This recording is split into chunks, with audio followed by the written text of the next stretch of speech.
Hello beautiful people and welcome to the channel. Today's video is going to be a very special one that I have been wanting to do for a very long time, and as you can tell by the title, today's video will be an updated timeline of the Assassin's Creed franchise. I just want to say a big thank you to our sponsor of today's video, Ubisoft! You can now experience Assassin's Creed Syndicate in 4K and in 60 FPS on PS5 and Xbox Series X and 2S. You can grab any edition of the game for up to 75% off as part of Ubisoft's Black Friday sale. Check out the link in my bio to learn more. So a few disclaimers, today's video will just be touching on the main games. I will not talk about the spin-offs because there are quite a few. So this video is not going to be very heavy on lore, otherwise it will be extremely long. This video is geared towards people who are relatively new to the franchise and want to learn a bit more about it. And you maybe even want to try out an Assassin's Creed game after watching this video. So make sure you grab a cup of tea and a snack, and without further ado, let's get into it.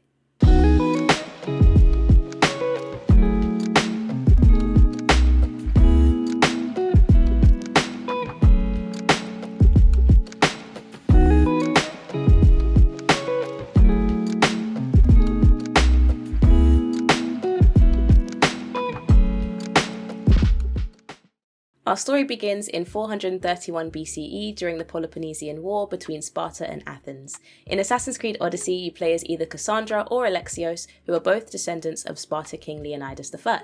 And for the sake of this video, I will just reference Cassandra. Odyssey begins with Cassandra's early life, born into a Spartan family.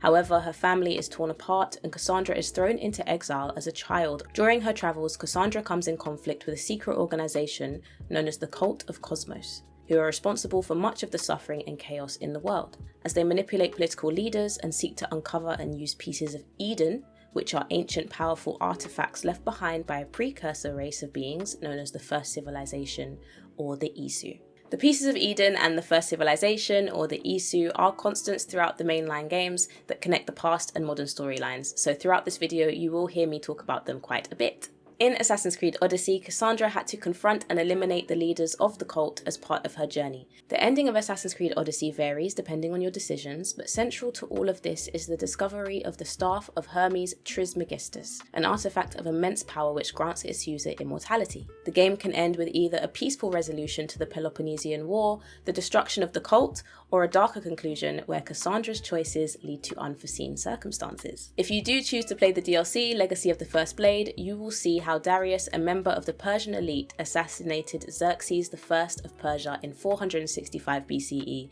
with what is now the most signature weapon of the entire Assassin's Creed franchise, the Hidden Blade. And it's important that I mention that now as we move on to my absolute favourite game in the entire franchise, Assassin's Creed Origins. We're now in ancient Egypt, around 49 BCE, during the final years of the Ptolemaic kingdom. The game begins with Bayek of Siwa, a Magi, who serves as a protector of the Siwan people. His life takes a tragic turn when the Order of Ancients, a secret and powerful faction that operates behind the scenes, is responsible for the death of his young son Khemu. The loss of his son, combined with the political and social corruption within Egypt, sets Bayek on a path of vengeance and justice. Throughout his journey, Bayek meets several key individuals, including Cleopatra and Julius Caesar, who have their own political motivations. Cleopatra is seeking to reclaim her throne from her brother Ptolemy XIII, and Caesar is working to establish Roman dominance over Egypt. Bayek and his wife Aya of Alexandria find themselves in the middle of this struggle, where the fate of Egypt and its people are at stake. Bayek also uncovers the true nature of the Order of Ancients, to locate and use the relics of the gods, such as the Apple of Eden, which can control the minds of people and create illusions in order to spread their own ideologies for how the world should run. During Assassin's Creed Origins, Bayek is given Darius's hidden blade by Aya, who was in fact a descendant of Darius, to aid in their quest to take down the Order of Ancients. As Bayek attempts to use the hidden blade for the first time to assassinate a member of the Order, he accidentally cuts off his ring finger. This then became an initiation ritual throughout the early Assassin's Brotherhood. Towards the end of Bayek's journey, Bayek comes to understand that the ultimate goal is not only to seek personal justice, but also to create a brotherhood that fights for freedom and order in the world. And as the game concludes, Bayek and Aya officially form the Assassin's Creed Brotherhood, which is currently known as the Hidden Ones, on a beach, with this incredible cutscene which I will not play with the audio for, otherwise I will cry. But as Bayek drops an eagle's skull and walks away, Aya lifts it up from the sand to reveal what is in fact none other than the Assassin's Creed symbol. Ah, the storytelling in this game is just so good. In general, I absolutely love Assassin's Creed Origins. It is my favorite game. I love learning about Egypt anyway. I love the fact that it's set in Egypt. I love the music. I love the atmosphere. I love the scenery. I love everything. I will say though, some of the side missions can be quite repetitive, but when you get into the main missions, girl. Another sidebar, I actually met the voice actors of Bayek and Aya at the Assassin's Creed Symphonic Adventure in May this year, so fangirling. Anyway, back to the video. We're now moving on to the year 861 in Baghdad, where we follow a young Basim ibn Ishaq, a street thief and nomad struggling to make a living in a city dominated by the Abbasid Caliphate. Basim, alongside his childhood best friend Nihal, attempted to steal a memory seal, which was a piece of ancient technology that allows users to record, replay, and serve their own memories, during a meeting between the Khalif al-Mutawakkil and some members of our good old friends, the Order of Ancients. This resulted in al-Mutawakkil being accidentally murdered and caused Basim to flee to Alamut with Roshan, a master assassin, where he joined the Hidden Ones. As Basim trained under the guidance of Roshan, he learned the ways of stealth, parkour, and assassination. Throughout his journey, Basim also uncovered more about his own past, which was shrouded in mystery. He experienced disturbing dreams and visions which pointed to a hidden truth about his origins and his connection to the first civilization, or the Isu. I think for the rest of this video, I'm just going to say the Isu. So whenever you hear Isu, it's first civilization, okay? They're the same people, okay? All right, let's go. And during Basim's quest for the truth, he discovers that the Alamut temple where he trained was in fact a former Isu prison. As he enters the prison, Basim encounters an internal struggle which resulted in him regaining and fully embracing the memories of his past life.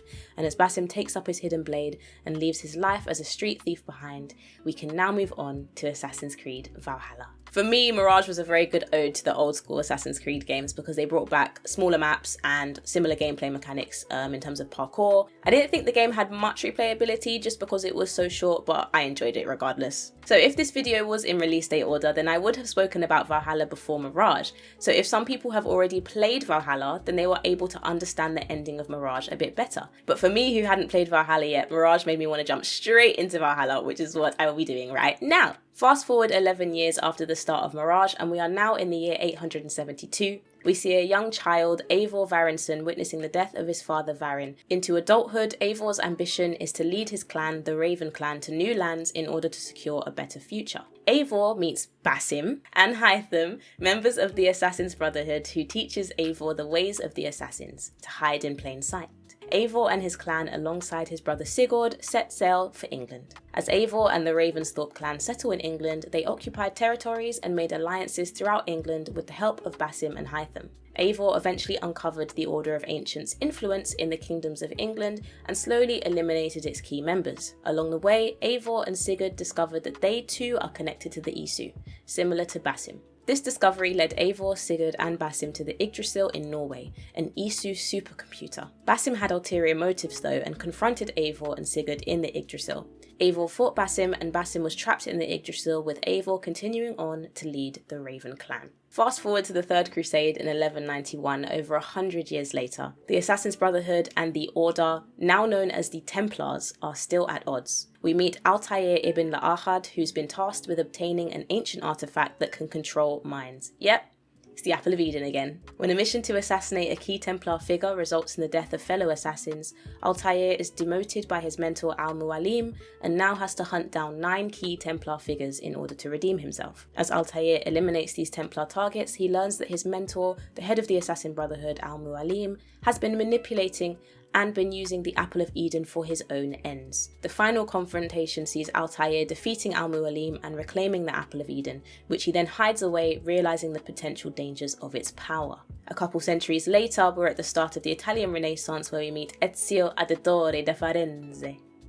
I love his name so much. A descendant of Altair and carefree nobleman of Florence, Italy. His life changes when his father Giovanni Auditore and his 2 brothers are wrongfully executed by the ruling family at the time, the Pazzi, who are in league with the powerful Templar Order. After witnessing his family's brutal deaths, Ezio is driven by revenge and begins to seek justice. Ezio's quest for vengeance leads him to discover that his father Giovanni was secretly an assassin working against the Templars. Ezio begins to follow in his father's footsteps, guided by the cryptic writings left behind by Giovanni and other members of the Brotherhood. Along the way, he's mentored by various figures, including Leonardo da Vinci, who provides him with key inventions and tools to aid his mission. As Ezio hunts down those responsible for his family's death, he uncovers a much larger conspiracy orchestrated by the Templars. His enemies include the Pazzi family, Rodrigo Borgia, and other powerful figures in Italy, all of whom are connected to the Templars' ultimate goal, the acquisition of, say it with me now, the Apple of Eden. Yeah. As Ezio finally moves closer to the truth, he confronts Rodrigo Borgia, head of the Templar Order and now the Pope, at the Vatican, ultimately defeating, but not killing him, and recovering the apple and a Staff of Eden. Ezio is actually in an Isu vault, and when he activates the staff and the apple, he encounters an Isu called Minerva. Minerva tells Ezio about the catastrophe that caused the Isu to become practically extinct, and warns him and a certain future assassin about another catastrophe that will eventually affect the world again. For me, Assassin's Creed 2 is the most iconic game in the series. It was my first Assassin's Creed game that I ever played, and I almost shed a tear when I platinumed it. Assassin's Creed Brotherhood takes place literally after that conversation with Minerva in the Isu vault. After Ezio has heard all of this, he goes home to his family villa of Monteriggioni, where he seeks some peace after his current battles. But that doesn't last long, because Cesare Borgia, who is the son of Rodrigo Borgia, wants revenge and decides to attack the villa, unfortunately killing Ezio's uncle Mario. It's a me, Mario! And taking the Apple of Eden. Ezio begins to rebuild the Brotherhood by recruiting assassins throughout the country, and eventually tracks down the Apple of Eden and Cesare, who ended up killing Rodrigo Borgia, his own father. Ezio defeats Cesare and then hides the apple in an Isu vault underneath the Roman Colosseum. 4 years later, Ezio is on a mission to learn more about the secrets and the true purpose of the Assassin's Brotherhood by heading to the Masyaf temple where Altair resided and trained. When Ezio gets there, the library is locked, so he goes on a mission to find the 5 Masyaf keys, or memory seals, that he needs to open the library, and as usual, having to fight off Templars who also want to get inside the library. Each memory seal allowed Ezio to experience some of Altair's memories and final moments. By the end of the game, Ezio opens the library and finds Altair's skeleton along with the Apple of Eden and answers that he's been searching for. As Ezio's journey comes to a close, he retires and his journey toward peace and closure after a life filled with conflict finally begins. We're finally in feudal Japan! A very long-awaited installment to the Assassin's Creed franchise. Assassin's Creed Shadows is the newest and upcoming game to the series, but I thought I'd still include it in the timeline anyway. Assassin's Creed Shadows is set on the backdrop of growing unrest and corruption. In 1579, there was an attack on the Iga province in Japan by the troops of Oda Nobunaga, who was a historical figure at the time and one of the 3 main unifiers for Japan. One of the main characters, Naoe, who is a shinobi assassin, was heavily affected by this attack, with her clan being unfortunately wiped out, which caused her quest for vengeance. Now we also meet Yasuke, who was taken by the Portuguese as a child slave from Mozambique, raised and trained as a warrior, and eventually became a samurai in Oda Nobunaga's service. We don't really know much else about the game, except the two ended up working together, but if you want to watch my reactions to the reveal trailer and the gameplay trailer, you can do so by clicking on the buttons there. And Assassin's Creed Shadows is set to release in February 14th of 2025. Into the golden age of piracy we go, into 1715. In Assassin's Creed Black Flag, we meet Captain Edward Kenway, a descendant of Altair but with no knowledge of the assassins. After his ship gets attacked, he gets stranded on an island with a man named Duncan, who is actually an assassin.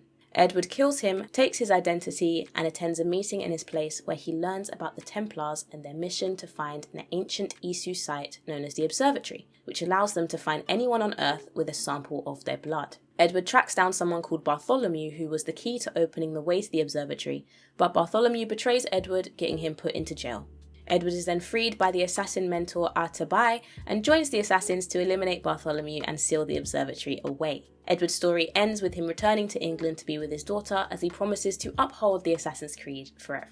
Now, about 30 years later, during the 7 Years' War, we meet Shay Patrick Cormac, a promising young member of the Assassin Brotherhood. When an attempt to retrieve a piece of Eden in an Isu temple in Lisbon triggered an earthquake in the city, Shay begins to question the methods and ideology of the assassins. Shay confronts the Brotherhood, but is then shot. But he lives! And found himself in New York, where he ended up attracting the attention of Colonel George Monroe, a Templar. Shay ended up joining the Templars to stop the assassins from finding any more artifacts, and was inducted into the order by Grandmaster Haytham Kenway, who was in fact the son of Edward Kenway.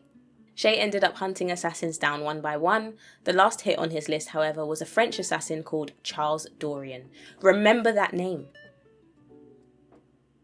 making him a senior member of the Templars. Next we move on to Assassin's Creed 3, and the timeline kind of overlaps a little with Assassin's Creed Rogue because we're still in the American Revolution. Radon Hakedon, commonly known as his adopted name Connor, was born in 1755 to a Native American woman and Haytham Kenway. Yes, I said Haytham Kenway. The same Templar guy from Assassin's Creed Rogue, who is also the son of Edward Kenway from Black Flag. It's a family affair. Yeah. Haytham was searching for a Grand Isu temple which was actually hidden in Connor's village. The game begins with Connor witnessing the destruction of his village. Connor was then contacted by an Isu called Juno through his tribe's crystal ball and was told to join the assassins and prevent the Templars from entering the Isu temple. Connor was trained by Achilles Davenport, who taught him the ways of the assassins. Throughout his journey, Connor killed lots of Templars and eventually met Haytham, his father, with the goal of forming an alliance. But that's not what Haytham wanted, so Connor killed him and retrieved the key to the Isu Grand Temple. Connor went back to his village and spoke to Juno through the ball, who told him to hide the key where no one could find it. So Connor buried it in the grave of Connor Davenport, Achilles Davenport's son. Moving on to the French Revolution in 1776, we see a young Arnaud Dorian. I told you to remember that name, didn't I? So if you remember, Arnaud's father, Charles Dorian, was actually killed by Shay Cormac, and then Arnaud was adopted by Francois de la Serre, who was a Templar Grand Master at the time. Now Arnaud was very unaware of the connection between the Templars and his father's murder, and he grew up in Francois' household alongside Elise de la Serre, Francois' daughter, who he ended up falling in love with.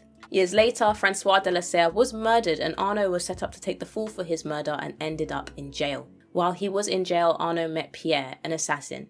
The two eventually broke out of prison, and Arnaud joined the assassins to set out on a mission and find out who framed him for Francois' murder. Arnaud met a French silversmith, Francois Thomas Germain, who said that he was being held hostage by the Templars, but he was actually a Templar Grand Master and responsible for framing Arnaud for Francois de la Serre's murder. Arnaud reunited with his lovely Elise and convinced her to join forces to stop Francois.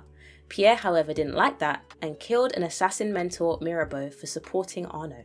Pierre didn't agree with the unity between Arnaud and Elise, but Arnaud wasn't having any of that and killed Pierre. A few years later, Arnaud eventually found Francois and managed to kill him, but was not able to save Elise, who was killed by Francois before Arnaud could get him. Arnaud found an Apple of Eden hidden in the temple, where he found Francois and sent it away to Al-Mualim, who was a mentor to the Egyptian Brotherhood of Assassins in Cairo. And I'm not talking about the Al-Mualim from Assassin's Creed 1, these are completely different people.